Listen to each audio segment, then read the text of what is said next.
बुद्ध अपने प्रवचन में दशरथ जातक का उदाहरण देते थे।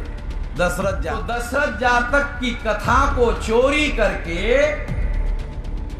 अग्नि शर्मा नाम के ब्राह्मण ने रामायण लिखी। तो सम्राट बृहदत्त मौर्य को हमारे जो महान पुरखे थे उसकी हत्या पुष्यमित्र शुंग नाम के ब्राह्मण ने की।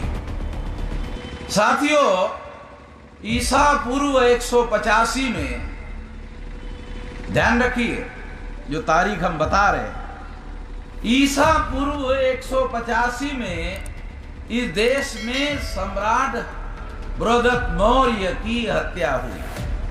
पटना में, पाटलिपुत्र में हत्या हुई।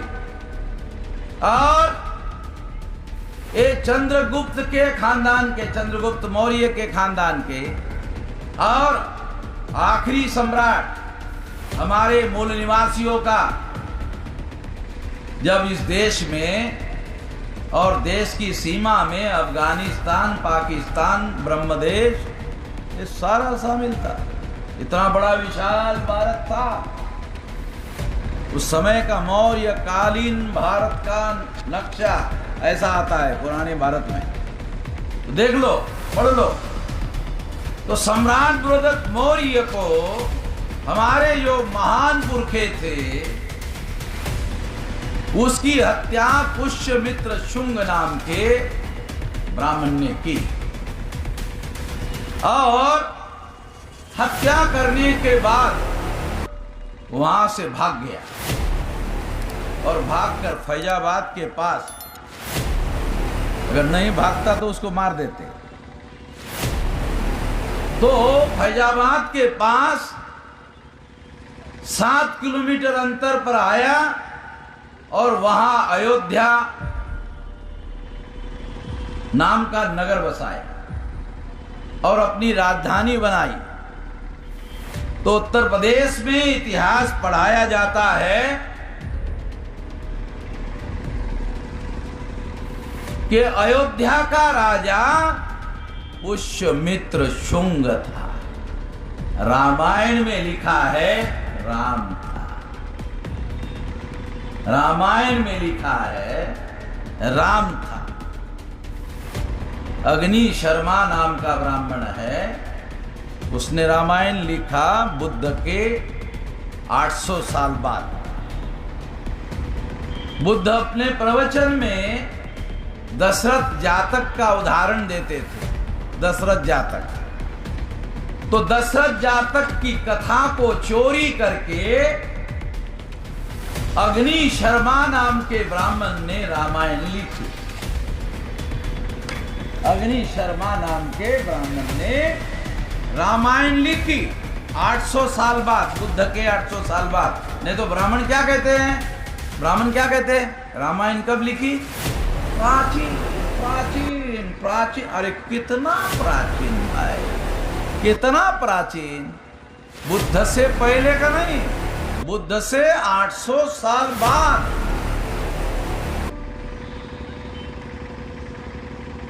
तो हमारा महान पुरखा सम्राट बृहदत्त मौर्य जिस समय किसी प्रकार की जातियां नहीं थी, सब बुद्धिस्ट लोग थे, हत्या की और हत्या करने के बाद प्रतिक्रांति की और ब्राह्मण धर्म लोगों पर थोपना शुरू किया। आज जो ब्राह्मण लोग हमें हिंदू कहते हैं, किसी भी ब्राह्मण को पूछो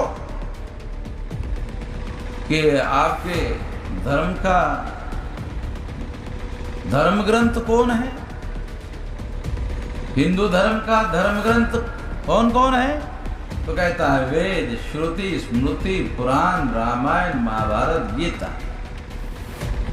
तो उसको दूसरा प्रश्न करो, अरे हमने आपको हिंदू धर्म का धर्म ग्रंथ पूछा भाई, हमने आपको ब्राह्मण धर्म का धर्म ग्रंथ नहीं पूछा। ये जो आप बता रहे तो ब्राह्मण धर्म का धर्म ग्रंथ है। हमने पूछा हिंदू धर्म का धर्म ग्रंथ कौन है? ब्राह्मण क्या कहता है पंडित जी? दोनों एक ही है। हिंदू धर्म और ब्राह्मण धर्म एक ही है, दो नहीं है। और अगर एक ही है तो ब्राह्मण धर्म से प्रचार क्यों नहीं करते हो? ब्राह्मण धर्म पीछे छुपाकर हिंदू धर्म का नाम सामने क्यों रखते हो? ओरिजिनल कहो, उसको पीछे पीछे छुपाकर क्यों रखते हो? उनको मालूम है ब्राह्मण धर्म के नाम पर प्रचार करेंगे तो ये जो SC ST OBC के लोग हैं वो क्या कहेंगे? ये ब्राह्मण धर्म तुम्हारा है, तुम कर लो जो करना है करो, हमें क्या लेना देना है भाई, हमें क्या लेना देना है?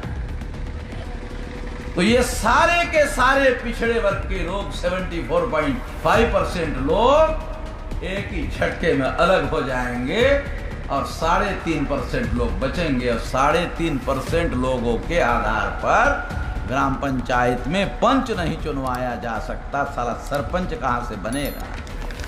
जो सरपंच नहीं बना सकते वो देश के पंचायत का प्रधानमंत्री कहां से बनवाएंगे? इसलिए ये सारा का सारा खेल जो है, ये खेल वो लोग खेल रहे हैं।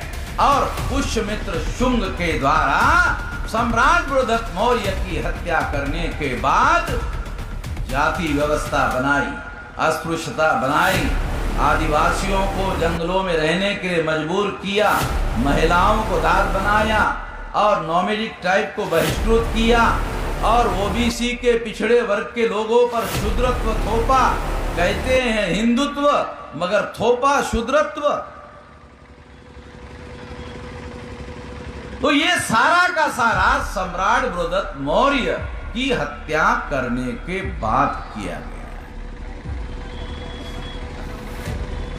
तो आज हम लोग ब्राह्मणों की इस जाति व्यवस्था के अधीन 6247 जाति के टुकड़ों में ब्राह्मणों ने हमें बांटा। 6247 टुकड़ों में ब्राह्मणों ने हमें बांटा। और ब्राह्मण आजादी के आंदोलन में कहते थे अंग्रेजों का नियम है बांटो और राज करो, मगर अंग्रेज तो 150-200 साल पहले आए। ब्राह्मणों ने तो 2-2.5 हजार साल पहले हमारे लोगों को 6247 जाति के टुकड़ों में बांटा। अंग्रेजों ने तो हिंदू मुसलमान 2 टुकड़ों में बांटा, ब्राह्मणों ने 6247 टुकड़ों में बांटा। कौन खतरनाक है? दे बचुआ क्या बोल रहा है? बचुआ को भी समझ में आ रहा है।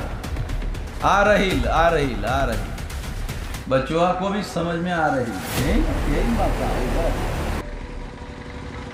तो इस तरह से ये जो व्यवस्था गुलाम बनाने के लिए हमारे लोगों पर थोपी,